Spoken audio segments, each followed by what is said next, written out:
Նրանց պետք է մի երկիր, նրանց պետք է մի ղեկավար, որ կանի այն ամենը, ինչը որ իրենք կպահանջեն ու կստանան։ Կյանքի են կոչում բոլոր այն պլանները, ինչի մասին որ կարող էին երազել, անգամ երևի թե ավելին, քան նրանք կարող էին երազել։ Վաղը մյուս օր կասեն, որ այդ հայերի քանակը հիմա արդեն ասվում է, որ երբեք շատ չի եղել։ Այն ամենաայլանդակ բանն է, ինչը որ հազարամյակներով ոչ մի թշնամու, ոչ մի դարաշրջանում չի հաջողվել ուղղակի կյանքի կոչել։ Սկսած մանկապարտեզից դպրոցական կրթությունով եւ այլն, հрамցվում է մի բան, որ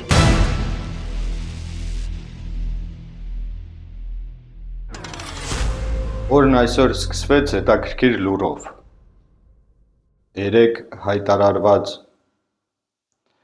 որ Բարգավաճ Հայաստան կուսակցության երկրորդ թե երրորդ համար Անդրանիկ Թևանյանը ազգի ու հայրենիքի դավաճանը, այսօր այդ մարդու գրասենյակում սկսվեցին գործողություններ վարչապետի առաջադրանքով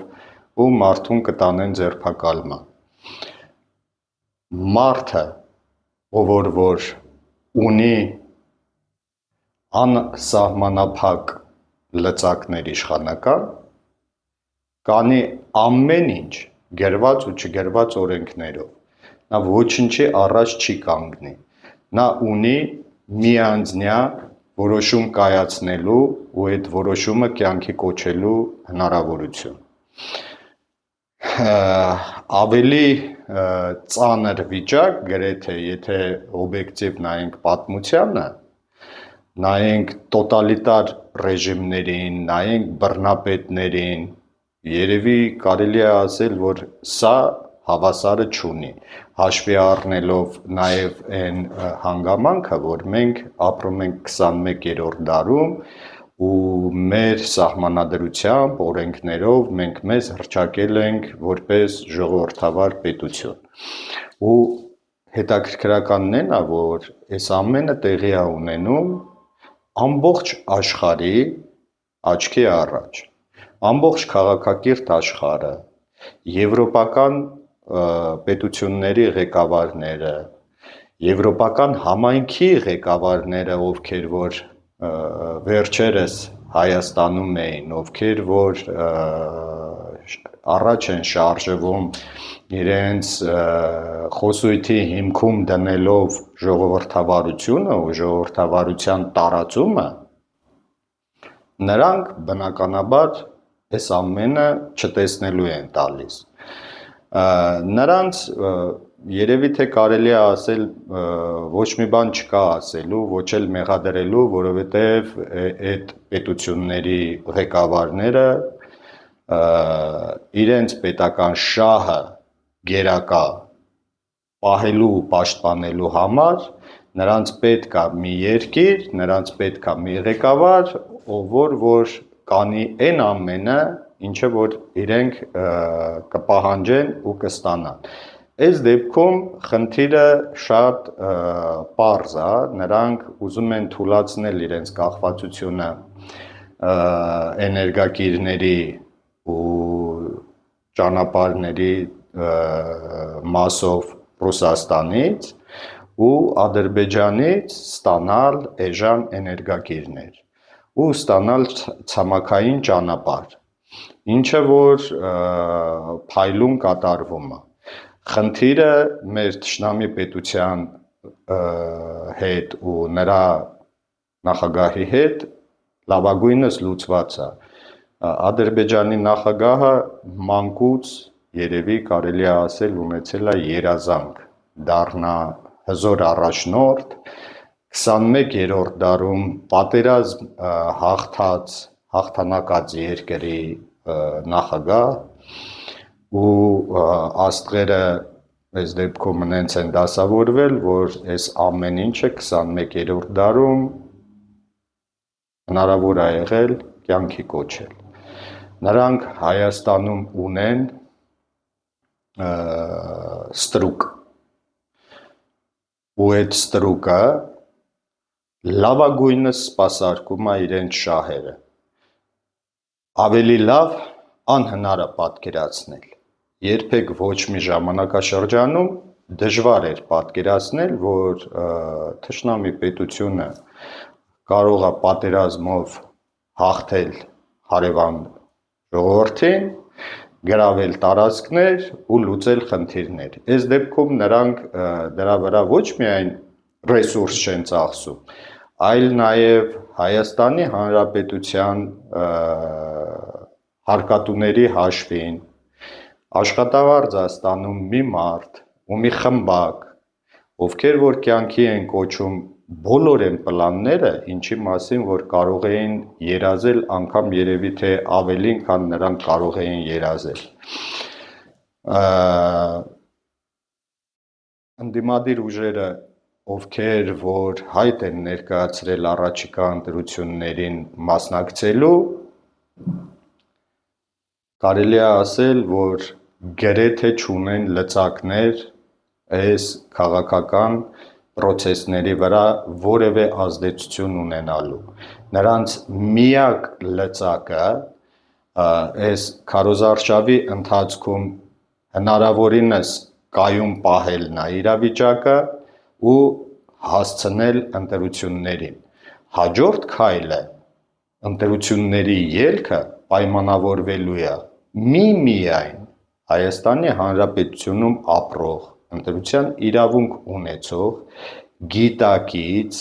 մարդկանց վրա, այս ամբողջ հույսը այդ մարդկանց վրա է։ Եթե այդ մարդիկ չգնան ընտրության, հունիսի 8-ին կարելի է ասել, որ վերջնականապես մենք փակելու ենք էջը։ Մեզ վաղուց արդեն հրամցվում է մի բան մեր երկրի ղեկավարի մակարդակով, որ այն որ Արցախը մերը չի եղել երբևէ ու դա եղել է Ադրբեջանին, դա արդեն փաստ է։ Ու այն ինչ որ հիմա խոսվում է ու փորձում են տարածել, որ դե հայ հիմա այս տարածքում եղել են պետություններ, բայց ոչ հայկական պետություն, այս տարածքում ապրել են մարդիկ, այդ թվում նաև հայեր, վաղը մյուս օր կասեն, որ այդ հայերի քանակը հիմա արդեն ասվում է, որ երբեք շատ չի եղել, հիմա է միայն, որ գրեթե 90% է կազմում, կամաց այս թեզը առաջ տանելով, կասեն, որ այս տարածքում հայերը եղել են փոքրամասնություն, դրանից հետո չի բացառվում, որ նաև ասեն, որ հայերին ստեղ վերաբնակեցրել են, չգիտեմ, աշխարհի որ ծայրերից բերել վերաբնակեցրել են, ստեղ երբեք հայեր չեն ապրել, սա հայի ու հայկականության հետ ոչ մի աղերս չունի եւ այլն։ Ու սա այս ամենը արվում է օրը ցերեկով 21-րդ դարում, որ գրեթե յուրաքանչյուր քաղաքացի ունի հնարավորություն ամենակիչը, որ կարա ինքը անի, ուղղակի վերցնի ձեռքը սմարթֆոնը, բացի ու կարդա պատմությունը, բայց այդ պրիմիտիվ գործողությունը չի արվում, մարդկանց հրամցվում է, որ ձեր կարդացածը, ձեր սովորածը, ձեր իմացածը այդ ամեն ինչը միֆ է, հիմա մենք եկել ենք ու ձեզ ասում ենք ճշմարտությունը, որ այստեղ հայեր չեն ապրել, որ այստեղ հայկական պետություն չի եղել, որ առհասարակ մեզ պետությունն ինչներիս է պետք, այնա շատ էլ լավ է, էլի, ինչ որ մի հատ երկրի տարածքում կփորձենք ապրել։ Գաղտնիք չէ արդեն, որ Ադրբեջանը նախաձեռնել է միջոցառում հունիսի 18-ին Նախիջևանում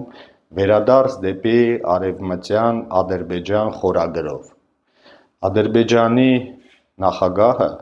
այնքան վստահ է իր դրածոյի հաղթանակի վրա, որ նրանք միլիոնավոր դոլարների ծախս են անում ու նմանատիպ միջոցառում են կազմակերպում, նա կասկած անգամ չունի, որ իր խամաճիկը Հայաստանում կհասնի հաղթանակի, ընդ որում հաղթանակի հասնելու համար գործի է դրվում բոլոր գործիքները, գործի է դրվում ամեն ինչ, թե գրված, թե չգրված օրենքներով, սա ոչնչի առաջ չի կանգնելու, սա հնարավորինս մեծ թվով մարդկանց ձերբակալելու է շինծ ու գործերով, գործ սարքելը ու գործ կարելը այսօր սրանց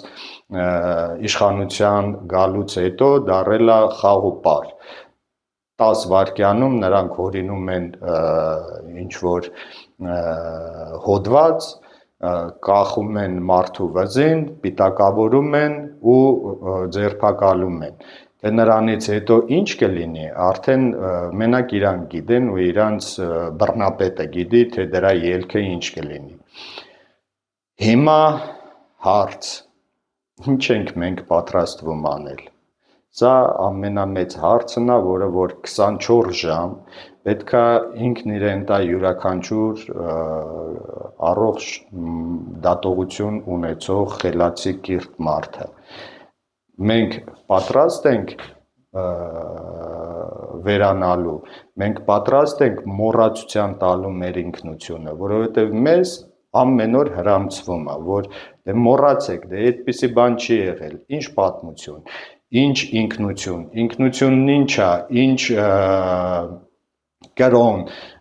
ինչ մի կրոնի հետևից եք ընկել, ինչ մի քրիստոնեություն, ինչ մի այբուբեն, ինչ մի Մեսրոպ Մաշտոց, ինչ մի մշակույթ, մոռացեք վերջի վերջո առավոտը քնից արթնանալուց հետո մի փոր հացի հարց լուծեք ու շարժվեք առաջ, հետ նայելս որն է, ինչի եք նայում, թե դուք հետևում ինչ ունեք, սա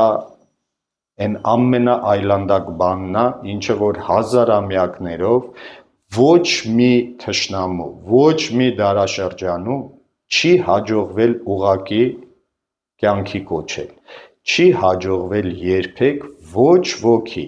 բայց 21-րդ դարում, այս լուսավոր դարում, երբ որ ինֆորմացիա ստանալու առհասարակ ոչ մի արգելք չկա, երբ որ պետք չի, որ մարդիկ հարյուրավոր կիլոմետրերով ճանապարհ ընկնեն, գնան քարանձավներում, մագաղաթ փնտրեն, գտնեն, կարդան, էլ չեմ ասում, որ առհասարակ անգամ գրադարան պետք չի գնալ, յուրաքանչյուրը ցանկացած վայրկյանի իր ձեռքի տակ ունեցած սմարթֆոնով ունի հնարավորություն կարդալու, թե մեր պատմությունը, թե մեր պատմաբանների գրածները, թե համաշխարհային պատմությունը, թե օտարերկրյա պատմաբանների գրածը ու ասածը, յուրաքանչյուրը ունի հնարավորություն բացելու ու տեսնելու միջնադարի, վաղ միջնադարյան պատմիչների գրածները, բացելու ու նայելու քարտեզները, երբ որ եղել է հայկական պետություն, երբ որ եղել է հայոց լեզուն, այդ ժամանակ անգամ ոչ միայն ադրբեջանցիք, որպես այդպիսին ու պետություն գոյություն չի ունեցել, այլ նաև թուրքերը դեռ չկային, բայց հիմա 21-րդ դարում ոչ միայն թուրքերը, այլ նաև ադրբեջանցիք, Ադրբեջանի նախագահի բարձր հովանու ներքո մեզ պարտադրում են մոռանալ մեր անցյալը, սրանց վարած քաղաքականությունը 18 թվից հետո իրենց հռչակած միջոցառումներից մեկը, որ իրենք անվանել են քաղաքացու օր, հենց դրա մասին է խոսքը,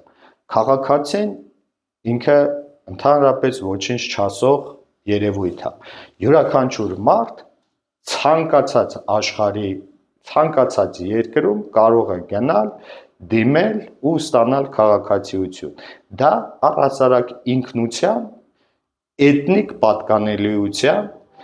մշակույթի ու պատմության հետ ոչ մի աղերս չունի, իրենք դա ներմուծեցին ու փաթաթեցին մարդկանց վզին, քաղաքացու օր, հպարտ քաղաքացի, նմանատիպ այլանդակ ձևակերպումներով գրագետ կիրթ մասան հասարակության դա լավագույնս հասկացավ, բայց չունի լծակներ, չունի գործիքակազմ, դրա մասին բարձրաձայնելու, ասելու նրանք չունեն հնարավորություն, իսկ մատաղ սերնդին սկսած մանկապարտեզից դպրոցական կրթությունով եւ այլն հрамցվում է մի բան, որ երեխեք ջան, դուք աշխատեք դառնալ հպարտ քաղաքացիներ, մոռացեք ձեր ինքնությունը, մոռացության տվեք ձեր պատմությունը, չի եղել նրանց ջնջեցին ու մաքրեցին մաքրամաքուր հայկական մշակույթը, տեղը բերեցին ինչ-որ աներևույթ, անհասկանալի սկսած երաժշտությունից, վերջացրած ֆիլմերով, թատրոնով եւ այլն, այս մատաղ սերնդին ցույց տվեցին մի բան, կոնկրետ եթե վերցնենք երաժշտությունը, այսօր Հայաստանում մեծանում է սերունդ, ով որ գաղափար անգամ չունի, թե ինչ բան է հայկական երաժշտությունը, ինչն է հայկական երաժշտությունը, այդ ինչ բան է մշակույթը, որի կրողը մենք ենք, նրանք գաղափար անգամ չունեն, 24 ժամ ուղղակի դուրս ենք գալիս փողոց, շրջում ենք Երևանի փողոցներով ու մենք հասկանում ենք, որ Երևանում չի հնչում հայկական երաժշտություն, ուղղակի գոյություն չունի, դրա փոխարեն այլանդակ ինչ-որ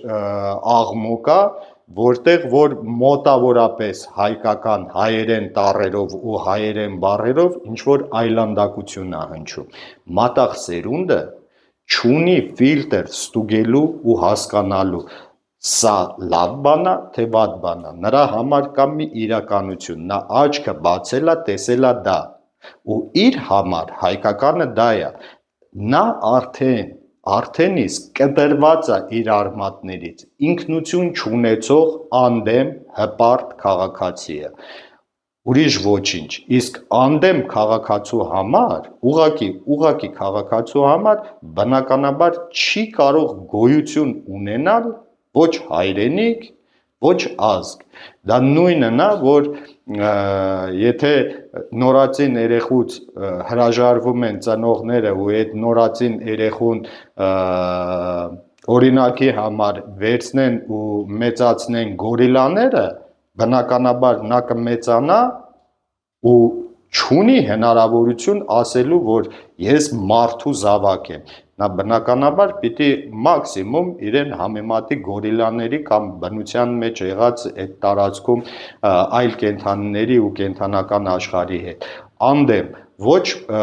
անցյալ ունի, ոչ ապագա, նա ապրում է ամենօրյա իր հացի խնդիրը լուծելով, ուրիշ ոչինչ, ու հետաքրքիրն է նա ու ցավալին, որ մի չկայացած անտաղանդ մարդ կարողացավ գեներացնել մասսա, իր շուրջը հավաքել մարդկանց ու այդ մարդկանց միջոցով մոռացության տալ այդ ամենը ու այսօր, այս նորից եմ կրկնում լուսավոր դարում, հենց հիմա մեր աչքի առաջ ամենօրյա ռեժիմով վերջնականապես կներեք իհարկե արտահայտությանս, դագաղն արդեն սարքած է, կափարիչը դրված է ու վերջնական մեխերն է մեխվում, մեզ մնում է մի բան, միայն մի բան, այլ բան չկա, որովհետև եթե մենք փորձենք վերլուծել պրոցեսները ու հնարավոր զարգացումները, ես նորից կրկնեմ, որ ընդդիմությունը, ովքեր որ հայտ են ներկայացրել առաջիկա ընտրություններին մասնակցելու, նրանք ունեն մաքսիմում այն հնարավորությունը, որ հնարավորինս հանդարտ օրը հասցնեն ընտրություններին առանց սենց մեծ բաների, չգիտեմ, փորձանքի, եթե կարելի է ասենց ասել։ Իսկ ելքը որպես այդպիսին հնարավոր տարբերակները, որ հանկարծ նա ունենա հնարավորություն ու վախ, որ կորցնելու է, նա օգտագործելու է ցանկացած հնարավորություն իշխանությունը պահելու։ Ստեղ կասկած անգամ չկա, որ նա գործի կդնի այն ամենը, ինչը որ հնարավոր է իր իշխանությունը պահելու, որովհետև իրան պետքա մի բան, ինքը խոսք է տվել Ադրբեջանի ու Թուրքիայի նախագահներին, եվրոպական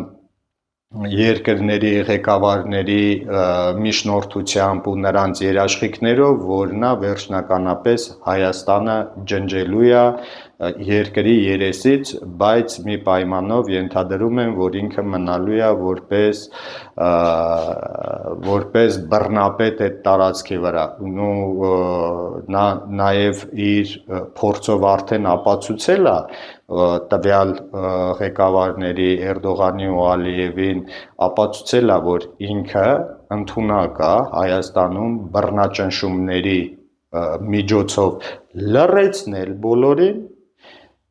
ինքը ապացուցել է, որ ինքն ընդունակ է, որ հասարակության ճնշող մեծամասնության գիտակցությունը կթուլացնի, որ նրանց կհամոզի, որ հայ որպես այդպիսին գոյություն չի ունեցել, որ նրանց կբերի կհասցնի այն մակարդակի, որ նրանք առհասարակ կմոռանան իրենց անցյալը ու կզրկվեն ինքնությունից, ինչի արդյունքում արդեն տեխնիկայի հարց է, որ համերաշխ ապրեն, չգիտեմ, ադրբեջանական կամ թուրքական դրոշի ներքո։ Սա է մեր իրականությունը, այլ իրականություն գոյություն չունի։ Եթե հիշում եք Եվրոպական համայնքի գագաթնաժողովի ժամանակ Ադրբեջանի նախագահը հաթաթա տալով եվրոպական լիդերների աչքի առաջ ասեց մի բան, որ Ադրբեջանը նախաձեռնել է պատերազմ, հայաթափել է Արցախը, քանի որ իրականում Արցախը եղել է իրեն ուզել է չեն տվել ու ինքը կոտորած է սկսել ջարդել է ու գրավել է ու գրավելու է ու ինքը մատ թափ տալով իհարկե on-line ռեժիմում ոչ ֆիզիկապես ներկա նա դա ասաց, իսկ մեր երկրի ղեկավարը հրճվանքով ժպիտը դեմքին առանց մի վայրկյան աչքը թարթելու նրա առաջ խոնարհվեց ու հաստատեց նրա ասածը, անգամ ասեց, որ ես անհամբեր սպասում եմ, որ 28 թվին ես ինքս կգամ արդեն Բաքվում ներկա կլինեմ ֆիզիկապես այդ գագաթնաժողովին, որը որ 28 թվին տեղի է ունենալու Բաքվում։ Ինձ համար միշտ եղել է այսպիսի մի հարց, ինչու ես ունեմ հնարավորություն հասկանալու, տեսնելով այս ամենը հասկանալու, այն աղետը ինչը որ հենց հիմա է տեղի ունենում, այն փորձանքը ինչը որ վաղը արդեն մեր գլխին կոտրվելու է, իսկ հասարակության ճնշող մեծամասնությունը ոչ միայն դա չի հասկանում, այլ նաև շատերը փորձում են արդարացնել։ Ես գիտեմ մարդկանց, ովքեր որ նախկին իշխանություններին քննադատում էին։ Այդ մարդիկ 18 թվի հայտնի իրադարձությունների ժամանակ դոշ դեմ տված պայքարում էին այն ժամանակվա իշխանության դեմ, օգնում էին սրան իշխանության գալու։ Երբ որ այդ ժամանակ այդ մարդկանց հետ խոսում էիր, այդ մարդիկ ասում էին, դե ուզում ենք այս իշխանությունից ազատվենք, սա էլ մեր սենց ասած հնարավորությունն է, թող ինքը դառնա ղեկավար եւ այլն։ Հիմա արդեն որոշ ժամանակ է, մի տարի, 2 տարի, 3 տարի որոշների մոտ գիտակցության որոշակի ինչ-որ բաներ է տեղի ունեցել, նրանք պայքարում են սրա դեմ, առանց հասկանալու, երբ որ հարց ես տալիս, ասում է դե այն ժամանակ ես չգիտեի, այ ապուշ, եթե դու այն ժամանակ չգիտեիր ու քեզ ասում էին, դու ինքդ դրա կրողն ես, այն տղերքը, ովքեր որ զոհվել են, այն տղերքը, ովքեր որ անհետ կորած են, այն մարդիկ, ովքեր որ ադրբեջանական բանտերում գերի են, դու ունես մեղքի քո բաժինը, բայց այսօր դու փորձում ես ասելով, որ դե այն ժամանակ ես չէի հասկանում, դու փորձում ես քեզ մեղքից ազատել, քո պսիխիկան տենց է աշխատում, քեզ թվում է, երբ որ դու բարձրաձայն ասես դե այն ժամանակ ես չէի հասկանում, դրանով իսկ փորձում ես քեզ մեղքից ազատել, բայց այդ մեղքը դա անհնար է, դրանից մաքրանալը, դա անհնար է, առհասարակ դա տեղի չի ունենա, բայց էլի լավ է, որ դու այսօր արդեն հասկացել ես, պետք չի մեղքից ազատվել, պետք է ուղղակի պայքարել, դուք երիտասարդ եք այն ժամանակ, բայց վերլուծական ձեր, սենց ասած, ընդունակությունները 0-ից ցածր էր, այսօր հասել եք դրան, ոչ թե ներողություն խնդրեք, որ սխալվել եք, այլ դուրս եկեք ու փորձեք ձեր փորձով ապացուցել, որ ընդունեք նախ ձեր մեղքը, երկրորդը փորձեք օգնել, անել այնց, որ գոնե ընտրությունների օրը մենք ունենանք հնարավորություն մերժելու այս չարիքին, այլապես հունիսի 8-ին մենք ուղղակի արթնանալու ենք ու հասկանանք, որ վերջնականապես արդեն Հայաստան գոյություն չունի, ավելին սպասել անհնար է, իսկ սա ամենօրյա ռեժիմով շարունակելու է բռնաճնշումները, շարունակելու է գործեր հորինել, հենց ինքը գիշերները նստած գործը հորինում է, գտնում է մարդուն, հաջորդ օրը դուրս է գալիս, հայտարարում է, մյուս օրը հրահանգ է տալիս ու ձերբակալում են, սենց հերթով նա բավական ժամանակ ունի դեռ մինչև ընտրությունների օրը հնարավորինս մեծ թվով մարդկանց փակելու, բայց ամեն դեպքում, ինչքան էլ որ շատ թվով ընդդիմադիր մարդկանց նա փորձի գործեր կարել ու լցնել մեկուսարանները, ամեն դեպքում ամեն ինչ կախված է այդ օրվանից, հունիսի 7-ի արած մեր ընտրությունը կտա հնարավորություն այդ մարդկանց մեկուսարաններից հետ բերելու, այդ գործերը կարճելու, ավելին, որ հենց հունիսի 8-ին կամ 9-ին մենք արդեն կունենանք նոր իրականություն, մենք կունենանք արդեն հնարավորություն հենց նույն մեթոդներով արդեն իրապես իրական հոդվածներով պատժելու սրանց, բայց մեզ պետք է այդ օրը փորձել հնարավորինս շատ թվով մարդիկ դուրս բերել ու ուղղորդել դեպի ընտրատեղամասեր, այլ տարբերակ ուղղակի գոյություն չունի։ Հովիկ, այս ձերբակալության, դավաճանության, հրահանգված ձերբակալության մասով, ԱԾ-ն, իշխանությունը, ՔԿՀ-ն նոր են իմանում Անդրանիկ Թևանյանի այսպես կոչված դավաճանության մասին, մի օրում իմացան, երկու օրում իմացան, թե որոշ ժամանակ գիտեն, բայց ձայն չէին հանում, իրանց պետք էր, որ օրը գան նոր խոսան, բայց եթե դավաճանությունը առավել ևս ազգի դավաճանությունը դա աններելի է, ինչու համար այդքան լռեցին, հիմա սկսեցին, քանզի Թևանյանը հերքեց, փաստացի հերքեց, քանի որ տարեթիվը չէր համընկնում իրենց նշված մեղադրանքին։ Սրանց համար գոյություն ունի մի իրականություն։ Նրանք ամեն օր, ես նորից կրկնվեմ, երկրի ղեկավարը այսօրվա գործող գիշերը նստում հորինում է հոդված, գտնում է մարդ, հրահանգում է ու փակել է տալիս։ Բնականաբար ես առհասարակ ոչ մի ինֆորմացիայի չեմ տիրապետում, որ, ասենք, չգիտեմ, ինձ իրավունք վերապահեմ անգամ նման բառերով խոսել մարդու մասին, ավելի շատ 99%-ով ես հակված եմ նրա վերաբերյալ այդ ինֆորմացիան, որ եթե ոչ 100%-ով դա ուղղակի օդից սարքված թեմա է ու ինֆորմացիա, քան մեղադրել անմեղ մարդուն ինչ-որ հայրենիքի դավաճանության մեջ։ Ինչ հայրենիքի դավաճանության մասին է խոսքը։ Անդրանիկ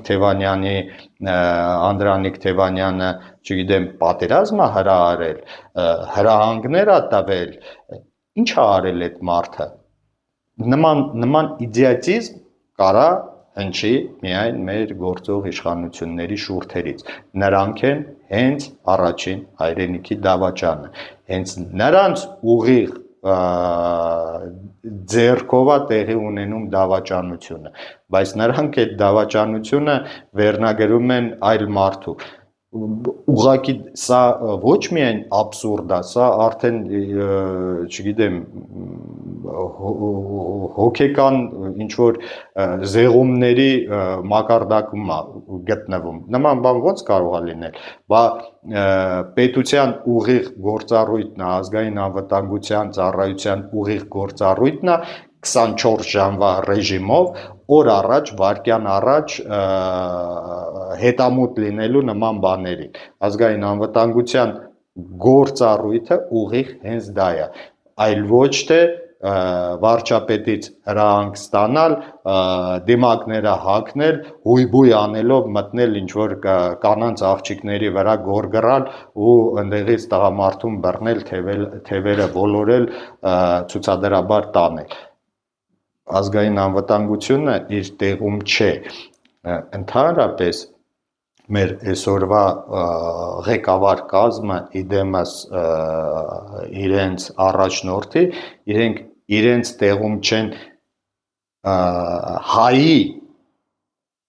տեսանկյունից, մեր հայրենիքի ու պետության տեսանկյունից, այլ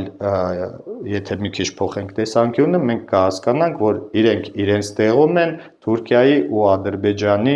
շահերը պաշտպանելու տեսանկյունից, ու նրանք դա լավագույնս անում են, ավելի լավ դժվար էր պատկերացնել։ Եվս մեկ հարց, ես շատ տեսա համացանցերում, որ այդ հարցը բարձրացնում են։ Ազգի դավաճանության, հայրենիքի դավաճանության համար ՔԿՀ-ն է զբաղվում, թե ԱԱՑ-ն։ Ընկնել արդեն հիմնարկների հետևից, այն որ մենք գործ ունենք շինծու գործի հետ, դա արդեն պարզ է։ Անուն դնել, թե այս հիմնարկն է զբաղվում, թե այն հիմնարկն է զբաղվում, դա արդեն առհասարակ կապ չունի, սրանց մնա կարող է, չգիտեմ, քաղաքապետարանի այն կրթության վարչության պետի մակարդակով հայտարարեն, որ այս ինչը ազգի դավաճանն է, կամ չգիտեմ, ԺԵԿ-ի պետի մակարդակով, չկան այդ հիմնարկները, որպես այդպիսին թղթի վրա գրված ուղղակի հիմնարկներ են, նրանք իրանց գործառույթը չեն կատարում։ Եթե մենք ունենայինք ԱԱԾ հիմնարկ, ինչ գործառույթն է օբյեկտիվ պետք է կատարեր, վաղուց մենք չէինք ունենա այն ղեկավարը ու այս ղեկավար կազմը, այս բուրգը, ինչը որ այսօր կա։ Ուրեմն դրանից կարելի է ենթադրել, որ ԱԱԾ-ն ընդհանրապես իր տեղում չէ, ընդհանրապես։ Շնորհակալություն, Հովիկ։ Ես եմ շնորհակալ։